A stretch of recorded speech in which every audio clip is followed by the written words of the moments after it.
What have you learned the last few years of censorship canceling about religions? You can't say anything about Muslim, okay? They're not tolerant when it comes down to bashing their religion.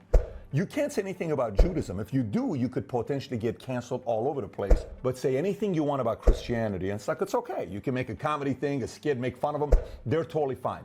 Because Christians are known for being the most tolerant religion. And in America, Christians have been like, it's okay, it's okay, it's okay. And finally, they're saying, dude, I am no longer okay. You're pushing the envelope with my kids, and I'm sick of it. And they're starting to find themselves. So let me tell you what I got here. I got a bunch of polls from Gallup. I got studies on black Democrats versus white Democrats on how they stand towards LGBTQ, transgender, same-sex marriage. We're going to look at some of the most tolerant countries in the world towards same-sex marriage.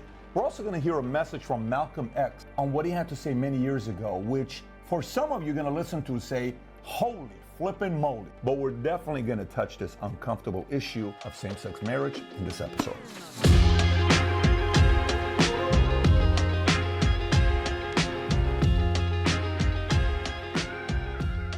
This one's a tough one, ain't it? You're kind of like looking at saying, is Pat really going into this? I am. By the way, if you get value out of this video, give it a thumbs up and subscribe to the channel. But here's what prompted this episode. A Gallup poll came out recently saying fewer in U.S. say same-sex relations morally acceptable. Now, Gallup is not left, it's not right, it's in the middle, similar to Pew Research. Here's what they had to say. They had a lot of different issues to see the plus minus, such as birth control, divorce, having a baby outside of marriage, gambling, death penalty, abortion. Everything is there, but the one that had the biggest plus minus was gay or lesbian relations. We went from 2022, 71% being okay with it, to a drop of 7% now down to 64%, which, by the way, even Democrats went from 85% to 79% saying they're okay with same-sex marriage. This is kind of strange when you look at this, right? So we said, let's look at this even a little bit more. How did this happen? Did we all of a sudden become more conservative? Did we all of a sudden as a nation say, no, we're not okay with this? I don't know, but there's definitely some things to go even deeper on to take a look at. Another Gallup poll came out with the following question. Do you think gays or lesbians should or should not be hired for each of the following occupations? There's a bunch of them. I'm only going to touch a few of them. If you want to see the rest of it, we'll give you the link to look at. But let's take a look at some of these occupations. Armed forces. In 1977, it was 51% yes, they should be hired for this job. 38% said no. Then in 1999, that 51 went to 70. In 2019, that 51 went to 83%. Yep, there's nothing wrong with that. Okay, fine. Armed forces. Number two, doctors went from 44% in 1977 to 75% in 1999 to now 91%, which means we don't care if somebody's a gay doctor or a straight doctor. America's okay with that. Next, clergy. These are pastors, priests. 1977, 36%. 1999, 54%. Today, 72%. 72% are okay if the pastor is gay. Okay, that's America. Next, elementary school teachers, okay, which is where your kids are going to be around. 1977 was 27%. 1999, 54%. Today, 81%. By the way, so some of you say, Pat, who cares if the elementary school teacher is a gay teacher or not? Well, if they are, your kids are around it. If you're okay with that, great. If you're not, no problem. But that's how America feels about it. By the way, I can tell you from multiple families I talk to local here, there's a big private school here that's around $50,000 per year, K through 12. So many parents are taking their kids out of the school because they've crossed the line on way too much LGBTQ pride and trying to impose it on the students. And a lot of parents are saying, listen, you're not what you used to be 20 years ago. Even though I went here, I'm taking all my kids out, and they're leaving to different schools right around the corner. I hear this locally, and I bet this is happening all across the country as well. Now, next question from Gallup. You ready? In your view, is being gay or lesbian something a person is born with, or due to factors such as upbringing and environment? Look how much this has changed since 1977. In 1977, only 13% said this is something you're born with. 56% said you're gay because of your environment. In 1999, that 13 went to 34%, and the environment went down to 40%. And then I'll bring it to today, born with 49%, environment 32%. So from 1977, which was roughly 46 years ago, to today, we went from 13%, you think you're born with it, you're not, to 49%. Yeah, about half the country says you're born this way. That's a pretty big difference just in 45 years. Here's another controversial one that some people are uncomfortable talking about. I'm proud of the fact that Gallup's actually doing these kinds of surveys. Do you think gays and lesbians should or should not be allowed to adopt children? 1977. 14%. Today, 75%. Should gays and lesbians be allowed to adopt children? Just 45 years ago, we're not okay with it. Today, 75% is okay with it. Some will say, well, you think it's a bad idea? How about all these kids that need a place to live? Who cares who gets them, whether they're gay or straight? Fine. Some people say, do you see about all these other arrests that are coming out with gay parents that are adopting kids and what's happening to these kids? Yeah, but that doesn't happen all the time. Either way, there's an argument for both sides. So now let's take a look at history. When did this whole thing get started? When did we coin the term homosexual? You know when it was? 1869, it was first coined by Hungarian journalist Karl Maria Kerthbeny. Then in 1897, the first known gay rights organization called the Scientific Humanitarian Committee is founded in Germany. 1924, Magnus Hirschfeld publishes The Transvestites, The Psychology of Sex Expression. This was one of the first scientific studies of transgender people. 1968, congressional proceedings reference gender identity that occurs in a report on public health service under the National Institute of Mental Health summary of sex deviates, which included gender identity disorder as a future direction for research. That's 1968 under Lyndon Johnson, if you wonder who the president is. 1971, the first legal challenge to a state ban on same-sex marriage was filed in Minnesota. 1973, which by the way is only about 50 years ago if you think about it. Ready? The American Psychiatric Association removes homosexuality from its list of mental disorders. That means in 1972 being homosexual was a mental disorder. This ain't 200 years ago, folks. This is just 50 years ago, when we, the health professions, used to think it was a mental disorder to be gay. 1973, it changed. 1974, the first gay pride marches are held in New York, Los Angeles, and Chicago. 1986, you ready for this one? Courts rule that there is no constitutional protection for sodomy. In Bowers versus Hardwick, ruling allows sodomy to continue being criminally prosecuted in states where laws prohibit homosexual activity. So why is this 1986? Because the AIDS epidemic was in June of 81 and people were worried about what was taking place. A lot of gay folks were getting AIDS because the whole concept of sodomy is what they're talking about. If you don't know what sodomy is, don't go Google it because some sites may come up. But that's kind of what caused this 1986 ruling. 1987, the Supreme Court of the United States rules that sexual orientation is not a constitutionally protected class. This is 87, okay? How long ago was that? 35 years ago? 36 years ago? 1988. 1993 was the Don't Ask, Don't Tell policy prohibiting lesbians, gay, and bisexual people from coming out or telling others about anything related to their sexual activity. Anything related to their sexuality is codified on this date. Same year, 1993, the Supreme Court of the United States rules that the Boy Scouts of America cannot discriminate against gays and lesbian scouts. 1994, big year, the National Education Association, NEA, passes a resolution calling for the inclusion of LGBTQ topics in the curriculum. 1996, another interesting one, Congress passes the Defense of Marriage Act, DOMA, which defines marriage as between one man and one woman for federal purposes, signed by the one and only Bill Clinton. This was obviously a major setback for the same-sex marriage, but it was overturned in 2013. 2003, the Supreme Court of the United States rules that same-sex sexual activity is illegal in all 50 states. 2004, Massachusetts becomes the first state to legalize same-sex marriage. Do you want to know who the governor was? Republican Governor Mitt Romney. 2005, the Gay, Lesbian, and Straight Education Network releases its first national school climate survey, which finds that LGBTQ students are disproportionately bullied and harassed in schools, which leads to 2008, California voters approved Proposition 8, which banned same-sex marriage in the state. 2009, Proclamation 8387, President Barack Obama dedicates June as Lesbian, Gay, Bisexual, and Transgender Pride Month. 2011, California passes the Fair Education Act, which requires that all public schools in the state teach about the contributions of LGBTQ community to history and culture. 2011, Don't Ask, Don't Tell is repealed. 2013, gender identity disorder updated to gender dysphoria in the Diagnostic and Statistical Manual of Mental Disorders. In 2015, this is a big one, the Supreme Court rules in Obergefell versus Hodges that the fundamental right to marry is guaranteed to same-sex couples by the Due Process and Equal Protection Clauses of the 14th Amendment. This decision legalizes same-sex marriage in all 50 states. Okay, so in 2016, 2017, Barack Obama tried to make it more inclusive for transgenders to be able to participate and not get judged. Trump comes up and he revokes it, but then here's what happens the following year in 2018. The White House announces that most transgender people are prohibited in the military, okay? Then in 2020, a letter from Department of Education announces that the inclusion of transgender athletes in sports teams based on their gender identity is a Title IX violation. This motion effectively bans transgender athletes from participating in sports. So look, why are all these parents? I mean, you see in Glendale what's going on with the protesting. Parents are coming out saying, GUSD, we're sick and tired of Glendale Unified School District. And it's happening across the country. But how did all this material go into schools? Why are public school teachers teaching this stuff? It's pissing off parents. How do we get here? You have to know who's behind it all. For example, do you remember how we talked about earlier about the California passing the Fair, Accurate, Inclusive Act in 2011, which requires all public schools in the state to teach about the contributions of the LGBTQ people to history and culture? That's kind of how it happened. It was something that passed.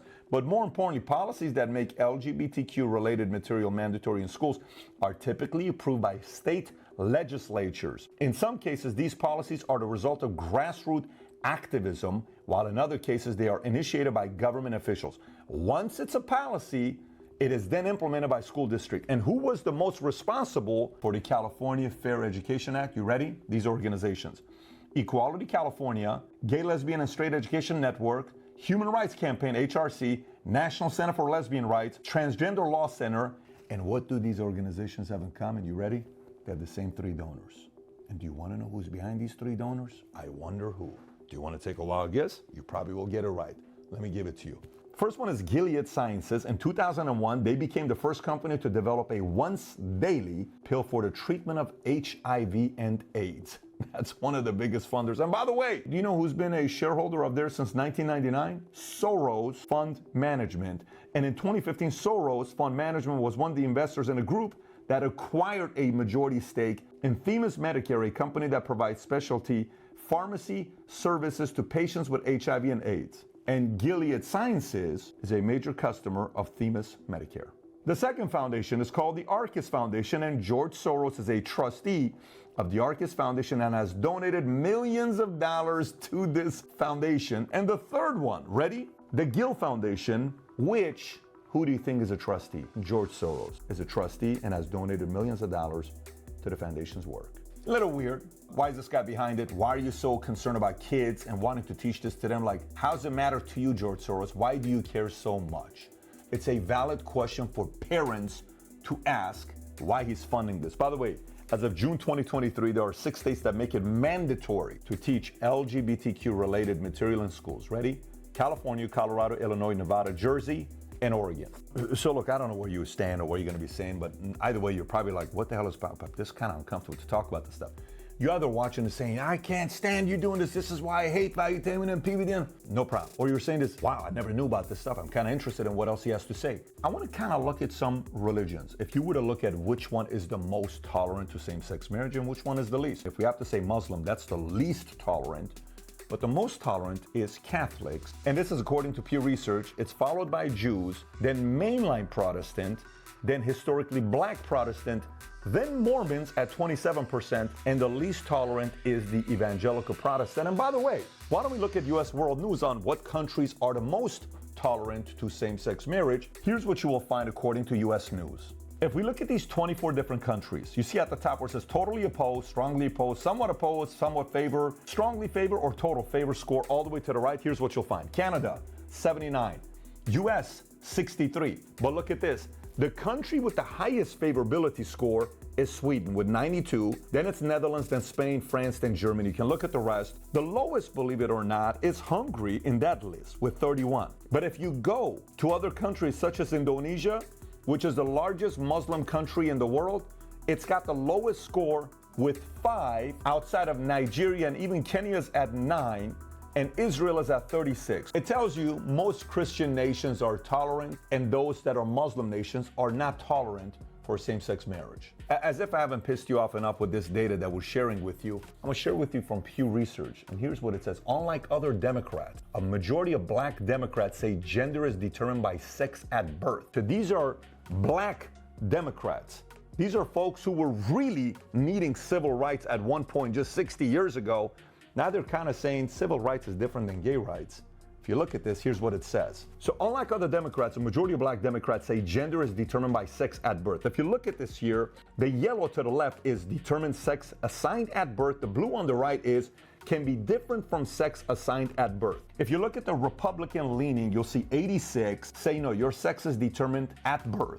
13 say you can change. But look at the white. 72% say it can be different from sex assigned at birth, but look at blacks. Only 33. That's a 40-point discrepancy, and blacks are 66% saying it's determined by sex at birth. You know what it says? Blacks are closer to Republicans than white liberals. They have a 40-point difference. Hispanics are at 44 and Asians are at 38, but blacks are the least tolerant on this topic according to Pew Research. Here's another one, man. Black Democrats are going to piss off a lot of the white Democrats when you see this, and this is purely their data. I didn't do this here. You can get upset at Pew Research and write a negative review about them because these guys are pissing off some of the wrong people. Watch this one. Democratic K-12 parents differ by race, ethnicity over what kids should learn in school about gender identity. Look at this here. Percentage-wise, I mainly want to look at the left one here, which is the green one, where it says someone can be a boy or a girl, even if it's different from sex at birth. Republicans say no. 9% agree with this. White said 64% yes, you can be different than what you were born with, but blacks said 30%. Do you realize blacks are only 21% away from Republicans and 34% away from white Democrats? How weird is that?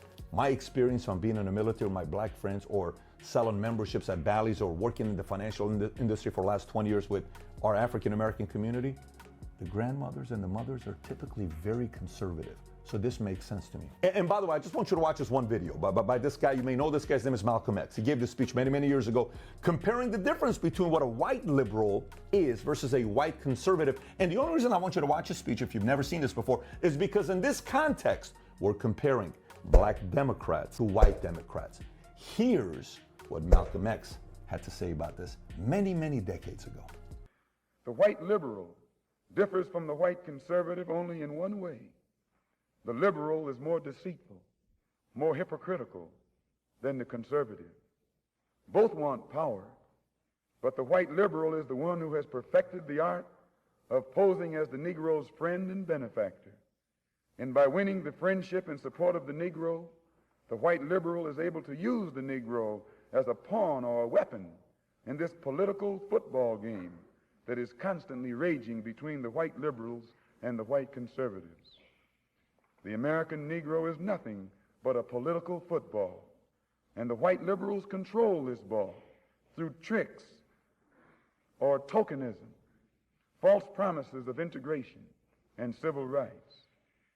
In this game of deceiving and using the American Negro, the white liberals have complete cooperation of the Negro civil rights leader, who sell our people out for a few crumbs of token recognition, token gains, token progress. So what do you think about his message? What do you think about what he has to say? You think they liked what he had to say? He's calling everybody out. And by the way, there's a part of America today that believes that. They're like, wait a minute, I don't relate to what's going on in America today. I love America. I'm a John F. Kennedy Democrat. I love what America stood for. I'm not part of all this craziness. Here's a stat that just came out that shows what's going on by generation by generation by generation. This is pissing off parents. So let me get this straight. So traditionalists, people being born before 1946, only 1.7% of them are part of the LGBTQ community. As if they're afraid to come out of the closet. You know how people say, well, because people are more comfortable today to come out. No, there isn't anybody that's more comfortable who doesn't give a shit about what you and I think than the older generation. They don't care what you and I think. Like, I'm 72 years old. I'm gay. I don't care if you like. They don't care whether you think anything about it or not. They're only at 1.7%. Baby boomers are at 2.7%. Gen X is 3.3%. Millennials born from 1981 to 1996 are 11.2%. And Gen Z, kids born from 1997 to 2004, 20%? 1 out of 5? Really? That's really, naturally, that's how they were? Or is this going back to the Gallup thing that we looked at where it says environment? Do you remember the whole environment was a big part of it? Yeah, this is saying that we were smarter 50 years ago than we are today. And by the way, remember how I started this? And I said there's 4 things I pray for: courage, wisdom, tolerance, understanding. Trust me, it takes courage to make this video because I'm gonna get a lot of hate for a video like this. But the tolerance part, it's starting to get to a point that Listen, this concept of tolerance, back in the days it was Corinth, now it was a city that was Corinth. Now America, the greatest country in the world, is turning into Corinth. The school you're going to, you're okay with that? So are we, you know what happens typically with tolerant people? Here's how tolerant people are. Oh, it's okay, don't worry about it, it's fine. Yeah, I'm not with it, but go for it. Yeah, it's cool. A little bit of tolerance, fine. All of a sudden you realize, I think that guy's taking advantage of my tolerance. Am I being preyed on? Am I being abused a little bit? Listen, you're not doing this anymore. You crossed the line with my kids. We're staying right here. And by the way, I'm Middle Eastern. I fall in a very weird category. Yeah, I've experienced all these other things. Hey, you know, you're discriminating, you're from Iran. I understand why somebody would say that for being from Iran. Totally get it. I'm from Iran. I get it. But women's rights, there is no debate. Of course we have to have women's rights. Civil rights, absolutely. I don't care if I'm darker than you or whatever I am. Yes. Gay rights has turned into a religion where everybody's walking on eggshells, especially the Christian community, because we are seen, you guys are tolerant so we can take advantage of you. And Muslims say, listen man, pump the brakes. We're right here. We don't play the games here. Go do that in America, not in our country. Oh, okay, we'll respect it. But no, in America, these guys are cowards. They're so tolerant. You can take advantage of them. And based on some of the data, I think people are waking up. And they're saying, maybe we can learn a little bit from Muslims. Maybe we can learn a little bit from them. They don't compromise their standards. And maybe Christians need to start realizing we also don't need to compromise our standards and start speaking up. Again, if I pissed you off, awesome.